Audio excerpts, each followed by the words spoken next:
ngã phù mi lo nó xa nữ mà gà mò tê a dê mi thơ lo nơi tha lê phù nó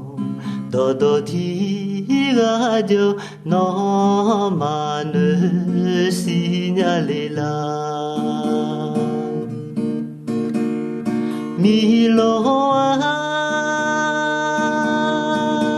mi lo nó nữ mà yo nữ ngơ lòng phù giờ ra lo ngã nữ mà nó thì nữ tiền nhà nó thì mô tiền nhà ngài mơ mi lo nó nữ khổ la yo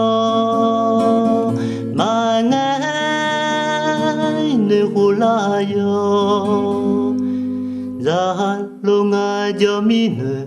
khổ la yo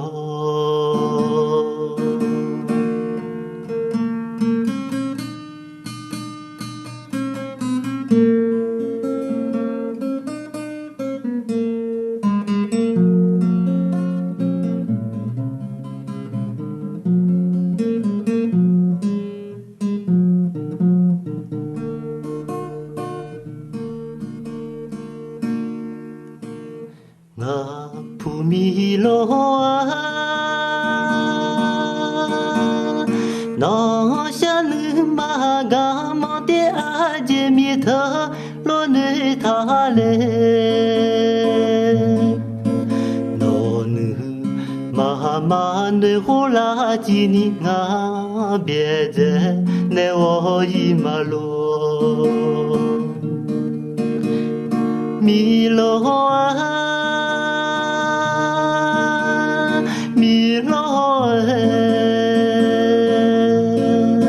nó nữ mà yo nữ ngơ lòng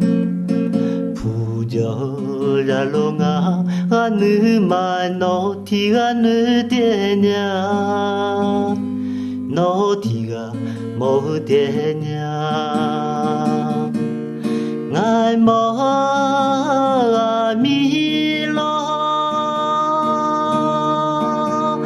nó nữ khổ la yo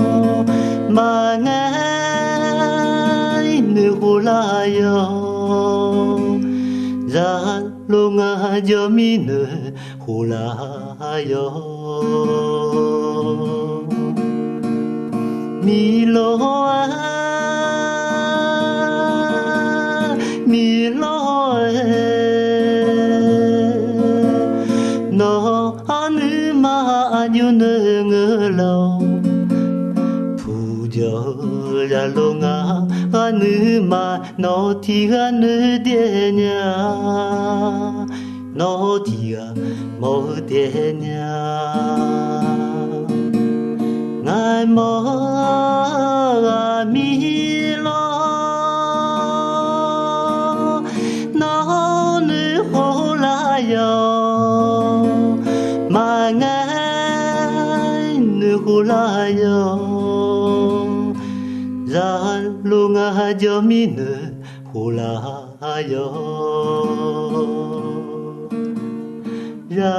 lo ngà yo mi nữ khổ la yo nữ khổ la